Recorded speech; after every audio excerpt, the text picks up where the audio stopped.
Wheel of Genre, the show for readers whose idea of a book talk spicy novel involves the pleasures of a human femur dipped in rose-scented oil. Right now, we are reading every story in Jeff and Ann VanderMeer's The Weird Anthology, including this one, His Mouth Will Taste of Wormwood by Poppy Z. Brite. I'm Zach, and this week I'm really interested in like New Orleans, the myth, the legend. Yeah. I like that. That's a good angle.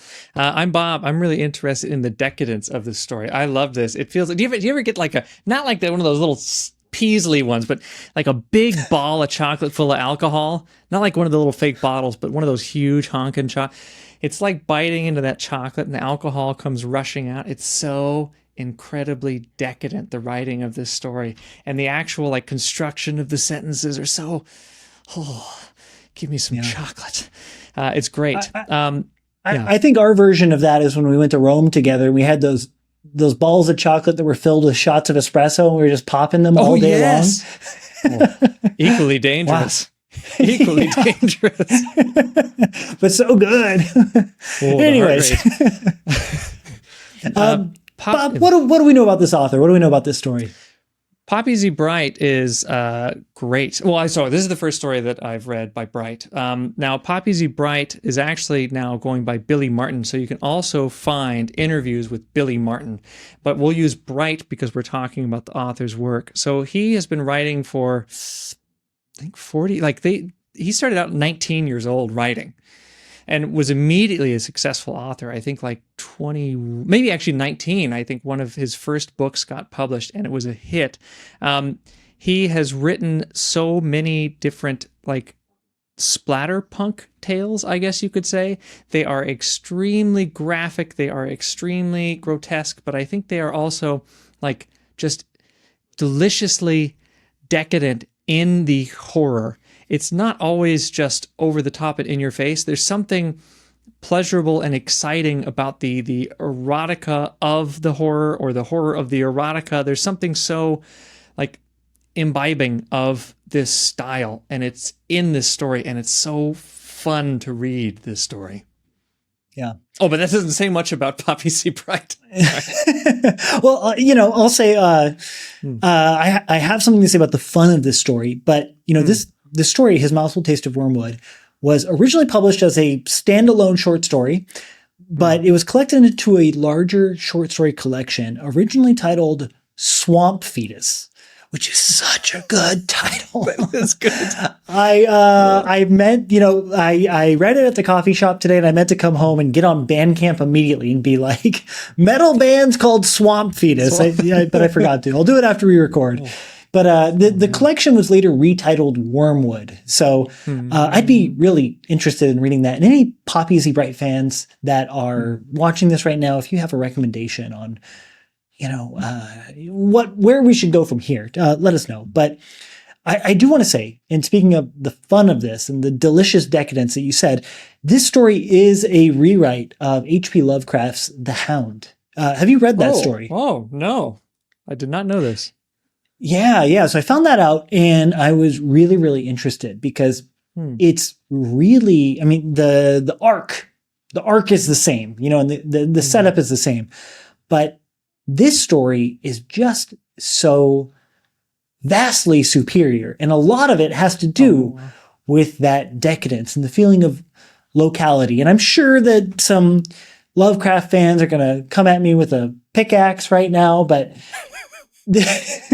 it's just it's like night and day. And what I see a lot on the internet is critiques of this story because of its perceived limitations as a story. But having read the Lovecraft story immediately after, what I see is actually that it's being constrained formally by adhering very closely to the themes of the Lovecraft story and the overall arc. And the Lovecraft story is only like, it's from Weird Tales. It's maybe 10 to 12 paragraphs, so it's it's cut very close to the cloth, but the fabric, if we're going to extend with this cloth metaphor, the fabric is so much more vibrant and interesting and alive. And there's a lot more, perspective. There's a lot more individual's perspective on the world. But Before I move on, I do want to read one paragraph from the H.P. Lovecraft story because I thought it was very telling. So in Lovecraft's The Hound, early on it says, "May heaven forgive the folly and morbidity which led us both to so monstrous a fate. Wearied with the commonplaces of a prosaic world, where even the joys of romance and adventure soon grew stale, St. John and I followed enthusiastically every aesthetic and intellectual movement which promised respite from our devastating ennui. The enigmas of the symbolists and the ecstasies of the pre-Raphaelites all were ours in our time, but each new mood was drained too soon of its diverting novelty and appeal. Only the somber philosophy of the decadence could hold us, and this we found potent only by increasing gradually the depth and diabolism of our penetrations. Baudelaire and Huysmans were soon exhausted of thrills, till finally there remained for us only the more direct stimuli of unnatural personal experiences and adventures. It was this frightful emotional need which led us eventually to that detestable course, which even in my present fear I mention with shame and timidity, that hideous extremity of human outrage, the abhorred practice of grave robbing." So thematically and the kind of arc of the stories, it's very, very similar. It's that kind of search for novelty leading to decadence, leading to grave robbery, leading to disaster. So interesting. I loved the sound of that too. I got to go read The Hound. I know you're saying it's night and day, but it sounds good. I think it's really interesting. They mention ennui there. That is actually the word used by, what are our characters' names? Lewis and Howard. And in this story, they are making, like you said, they're bored with things. They're trying to always push things further and further and further, trying to push their decadence into something so extreme that it finally enlivens them. And they say, this is not enough. We need to make a museum of horrors. They're going to go grave robbing and collect all of these pieces from grave robbing and put them in their museum of horror. One of the first things they get is Lewis's mother's head, I think. Yeah. And they describe it like a rotten pumpkin, and they take it back and they put it there. Oh, what a beautiful museum. And they continue to go and get more and more of these things. Now, this sounds disgusting, but for some reason, the way that it's written is horrific, but in the most delightful, fun, like spooky way. It's really great. They eventually meet this character who's going to be really key, and we'll talk about that in just a second. But let me read part of this passage that I thought was so wonderful and so fun, spooky. They open up one of the graves, and this is one of the last graves that they open up, and they say this. Howard is talking here. "No trace of beauty remained to the thing in the coffin, at least not the sort of beauty that a healthy eye might cherish. Howard's talking, sorry. Lewis and I loved the translucent parchment skin stretched tight over long bones that seemed to have been carved from ivory. The delicate brittle hands folded across the sunken chest, the soft black caverns of the eyes, the colorless strands of hair that still clung to the fine white dome of the skull. To us, these things were the poetry of death." Everything is described in this way, and everything is the poetry of the grotesque, the poetry of death. It's a beautiful, horrific story. Sure. And I've seen people talk about these descriptions of dead bodies as like a kind of necrophilic sensuality. They're described extremely erotically. And, the parchment skin and the hands folded over, things like that. Nothing too explicit, obviously, but there's a way of describing corpses in this, which I think has significant overlap with the way that bodies are described in like erotic fiction or erotic scenes. So it's interesting. It's, and part of that is what I'm saying, in that like the perspective here, the world we're being given, the point of view of the narrator is like infinitely more interesting than the story in which this was inspired by. I still like the sound of the H.P. Lovecraft one too, but yes, this one is. We love Lovecraft. Don't get me wrong. Don't get me wrong. There is something that I thought was really interesting about, so Brite says that his first dream that he can remember, I think he said he was like 3 or 4 years old, maybe not that young, but he says I was really young. And the first dream was just like sorry, this is very graphic. So tune off if you don't want to hear this, but a stomach opening up and then just all of the intestines coming out and all of the blood. That was like his first dream. So, And then just started to write about that kind of thing. And I thought this was really interesting too. In an interview with Horrorzine, and he's interviewing as Billy Martin here, he says that the interviewer says, Trish Wilson is the interviewer, by the way. Who are some of your mentors or people that helped you along the way? And he says this, okay, not so much in writing as in publishing. I gave a reading of my story Calcutta, Lord of Nerves, at a convention.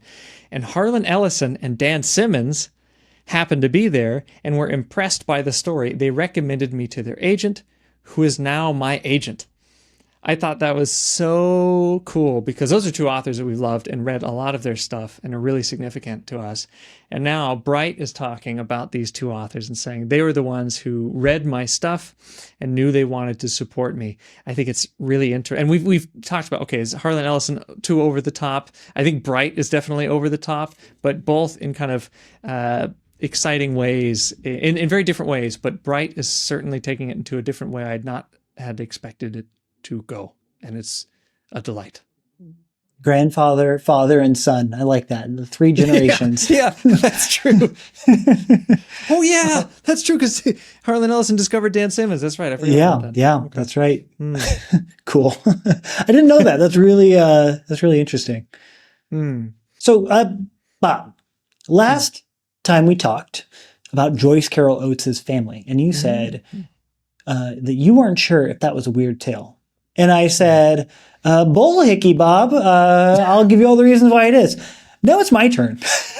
I'm not really sure if someone asked me, Zach, give me your 5, boilerplate weirdest tales. Like if you wanted to exemplify the weird, I don't know if this would necessarily make my top 5. I don't know if it would make my top 10.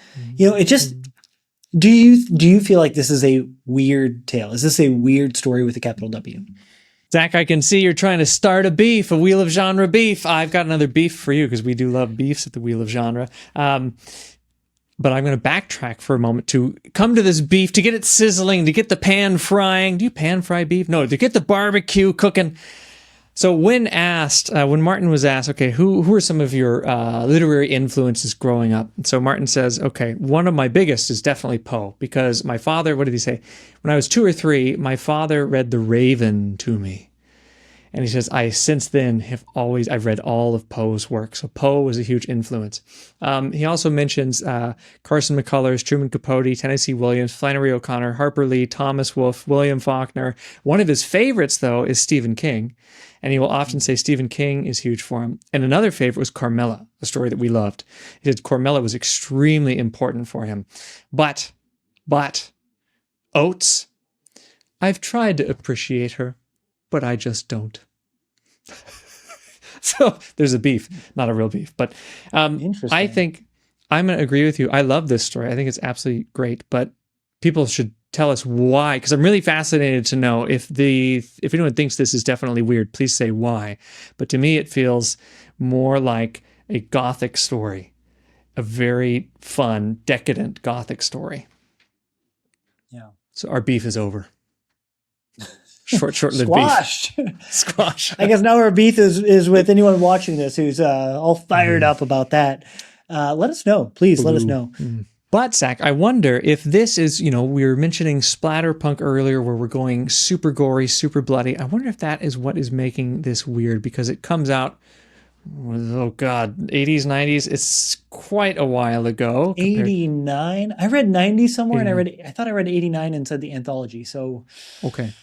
Yeah. Maybe because it was reworked. So, yes, 80s, 90s.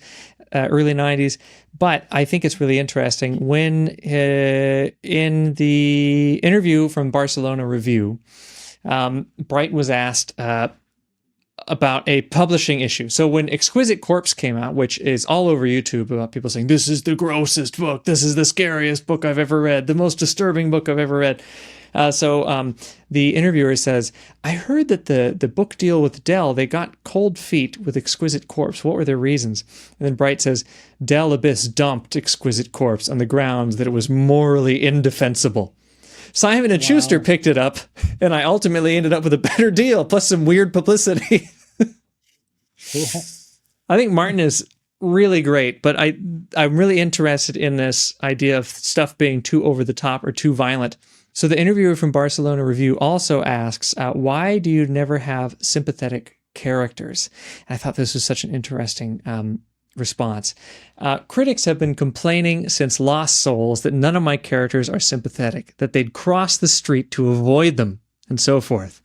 But I don't think of sympathetic characters, in quotes, as a particularly necessary or admirable element in fiction, so I suppose I was blind to that risk. I've only gotten one really traumatized letter from a young fan. How could you write such a mean, nasty book? You killed the only character I liked. Sob, moan. End of quote from the young reader. Well, life is hard, baby. There are nasty people out there. If you want escapist reading, pick another favorite writer. And so they go on to say, he goes on to say, I don't mean to sound harsh toward my fans, because that would sound a little bit harsh. I am honored for their admiration and support, but if I listened to some of them, I'd be churning out sequels to Lost Souls. If they are true fans, they'll have to have faith in me, grow with me, not expect me to stay where I was when I was 19. This is so interesting that he's talking about, one, what does fiction really need? Does it have to have a character that we like? Does it have to have sympathetic characters? Or are we going to trash it and say that this is a book that should be never read, that it's a book that's too grotesque? And also, what can we really expect of the authors that we love? What is the relationship with the fan and an author? Should the fan always expect the author to always be the same? And then the third thing, when is something too much? What is too grotesque? The idea of the book deal being dumped because something is morally indefensible. I think Brite is so interesting in the way that he's engaging with these different questions. Totally. I think that, there's so many, there's a lot of great points to pick up on there. I think that, obviously fans can hop on and hop off the bus anytime they want. You know what I mean? Like, fans are under no obligation to grow with their authors, their musicians, their filmmakers, whatever. But I think that there's a strong case to be made that maybe fans should grow with their authors, filmmakers, and musicians. You know what I mean? Like, just because you don't necessarily like the direction that someone is going, I'm personally on camp, like, stick with them. You know what I mean? If they made art that was relevant and important to you at one point in your life, like, I think that the alienation or distance you feel from their present work is probably more instructive for you than if they just kept making the same thing. And in fact, if you have a filmmaker, artist, or author who just keeps writing their first successful book again and again and again, you don't really have an artist at that point. And you're not really consuming art. You know what I mean? Like, at that point, like, you might as well just watch Disney movies your whole life. You know what I mean? Like, you've decided what you liked while you're young, and then if you just keep consuming that same thing, art isn't really acting as a gadfly to get you to grow in a different direction. You know what I mean? So yeah, that's where I'm planting my foot on this. You heard it here first. You heard it here. The true perspective on fanhood. I would really like to see that in more. What is the relationship between a writer and their fans later down the road too? It might come up, I wonder, in more in the weird anthology. But I want to come back to the idea where you're asking, is this weird or not? I know I said I think it's just a Gothic story, but I wonder, we've seen things throughout the weird, like you said, mimics. We've seen the idea of the weird weirding things. You take something, it defamiliarizes it by making it weird. I wonder too, we've seen like the obsession with the weird, the obsession with the supernatural, trying to manipulate the supernatural, and then like falling in love with it. And that seems to be what's happening here too for our two main characters. When they dig up that body that we mentioned earlier, that body comes back as a very beautiful man at the club. And when he approaches, he asks about Lewis's necklace, because he takes one of the necklaces from the corpse that's buried there, starts wearing it, and says, where did you get that? And Lewis makes up a bunch of stuff. He has this great quote. Okay. So he says, what does that symbolize? And then Lewis says, it symbolizes power, all the power of my soul. And then it's described like this. His voice was cold, but I saw his tongue dart out to moisten his lips. He was beginning to dislike this boy and also to desire him. He is being pressured to acknowledge that he has no idea what he's talking about, but he is certain that he does know. He's certain that he does have the power. I feel like that's a very weird thing. So one thing in Camp Weird, Zach. A second thing is Howard. Well, I guess Howard first and later, no, Lewis first and later Howard, sorry, because Howard is our narrator. Howard falls in love with the supernatural being. It reminds me a lot of Genius Loci, of you go and you see this terrible thing and you want to be a part of it, so much so that these faces of these dead people start to conjoin because they want to exist there forever and they become this one monster together. Howard becomes obsessed with the thing that kills Lewis. And he says that he's going to keep waiting for him forever. He says, the boy has not come to me again, though I leave the window open every night. I have been back to the club where I stand sipping vodka and watching the crowd. I have seen many beauties, many strange, wasted faces, but not the one I seek. I think I know where I will find him. Perhaps he still desires me. I must know. And this is after his friend has been completely sucked dry and turned into like a husk. He's just this dry husk of a person. That makes me feel like it is quite weird, but also maybe gothic, because vampires are sexy. You know, we all love vampires. So maybe it's still just decadent gothic after all that, Zach. I want to hit you with a counterpoint. I guess before I do, Okay. I want to comment on that necklace scene. You know, what do you know about what that means? Because I love that. It really goes to show you that being gatekept is a universal human experience. Like reading that moment in the bar with the necklace, I was immediately brought back to day one of the 7th grade. And over the summer, I bought an Ozzy Osbourne T-shirt, and I wore it. You know, first day of class, 7th grade, and one of the 8th graders came up and said, "Oh, Ozzy Osbourne, name 3 songs." You know, immediately I had a Proustian flashback reading the story. But yeah. Anyways, wait. Could you do it, or did you fail? Oh. I nailed it. But it's easy. What? You know, I don't think I could do it now. Honestly, I think I could probably name 2, 1. But at the time I could do it. No problem, you know. But also I don't wear an Ozzy Osbourne shirt. So I'm not too worried about someone pop quizzing me. Yeah. Bob, I want to hit you with a counterpoint. And I want your opinion on it. YouTube channel, The Worst Thing About New Books, said, gave a review of the story, and he said that the mature content in this story felt like it was only for shock value and didn't develop the story. So he gave a few examples of other stories that use sex scenes to like illuminate the character or move the plot along in ways like something about the sex, the quality of the sex itself or something like that, did something for the plot or the story. But this person felt like this one was just sex for sex's sake. Bob, what are your thoughts? Who is the author? Robert Silverberg, who in Book of Skulls, there's tons of sex, and it was so great in Book of Skulls, and he spent a lot of time writing erotica. I think the sex in this is extremely important to the plot. I don't really see how that is like a non-start point. Well, anyway, I think that channel is pretty good, but it's not a non-starter. I feel like it's really necessary because one of the first things they talk about is ennui. And so they're trying all sorts of different kinds of sex. They're trying all sorts of different kinds of partners. And they say that they're bored with everything. Lewis and I, quote, "You see, were dreamers of dark and restless sort. We met in our 2nd year of college and quickly found that we shared one vital trait. Both of us were dissatisfied with everything." And so they eventually come to the idea of the Charnel House as a museum.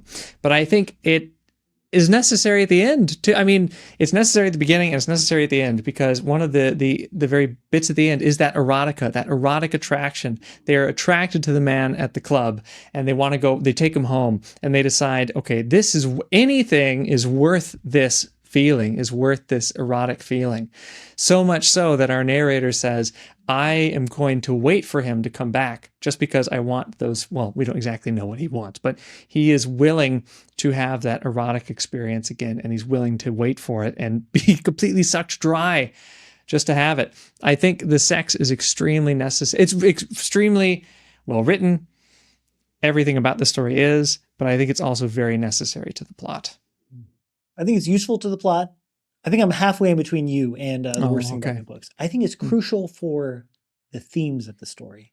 We're talking about people whose dopamine levels are just flatlined. You know what I mean? And like I think you need to have like graphic sex be depicted in this kind of like mundane, kind of repetitive way. It's like it's an aesthetic choice. You know what I mean? It's not just, for me, it's not just sex for sex's sake, but it's like the sex is there to illustrate the decadence of these characters and the world that these characters live in. If you didn't have it, I'm not sure if this could be the same story. You know what I mean?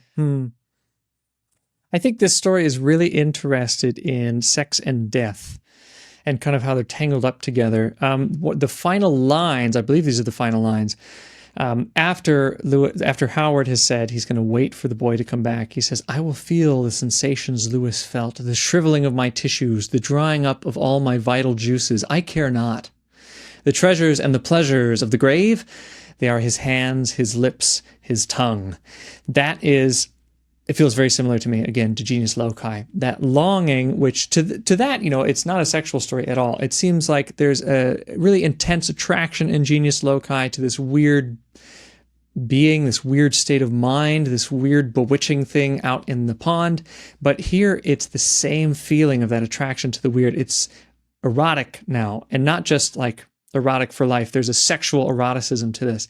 But I think, again, sex and death is really key to this, because when Howard is wondering, why are we doing this? Why is Lewis suggesting this? He says, I wonder whether that was not the root of his determination, to look into the fathomless eye of death and master it. Perhaps he saw the mortality of the flesh as a gigantic jigsaw or crossword, which, if he fitted all the parts into place, he might solve and thus defeat. Again, sex and death, and again, the Book of Skulls, Robert Silverberg, those two things seem to be very connected to each other. The erotic impulse, the sex drive, the death drive, they seem to be like DNA almost, like the helix. They feel tangled up in this story, just as they did in the Book of Skulls. Yeah.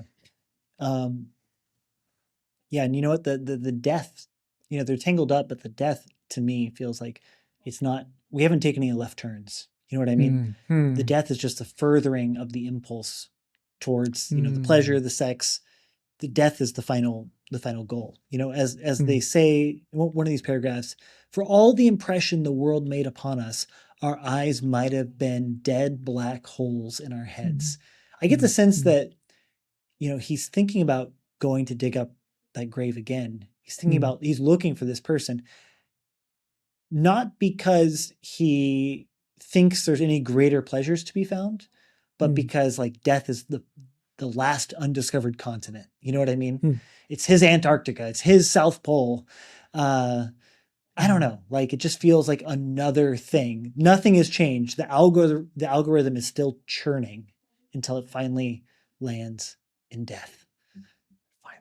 Death. The image that you just said, I was trying to remember, there's an opposite image in a story we read recently, and I realized it is just the one just before, Family by Joyce Carol Oates. The idea of black holes as eyes, eyes going into a complete emptiness or whatever that is. But in hers, there was a secret kind of being shown out of the eyes like beams of light. So recognizing like dots of light to see that there is kind of an ulterior motive in a character. And I wonder if that is a weird element too. We've seen the face of evil, this face that seems to follow people around, like the weird face in The Exorcist on the kitchen cabinet. But there are faces of evil that seem to represent the face of this other realm, this other world. And here, this idea of the fathomless eye of death, and that idea of the eyes as black holes, that seems to be not just Gothic Even though it sounds very gothic, it seems to be crossing over into the weird as well.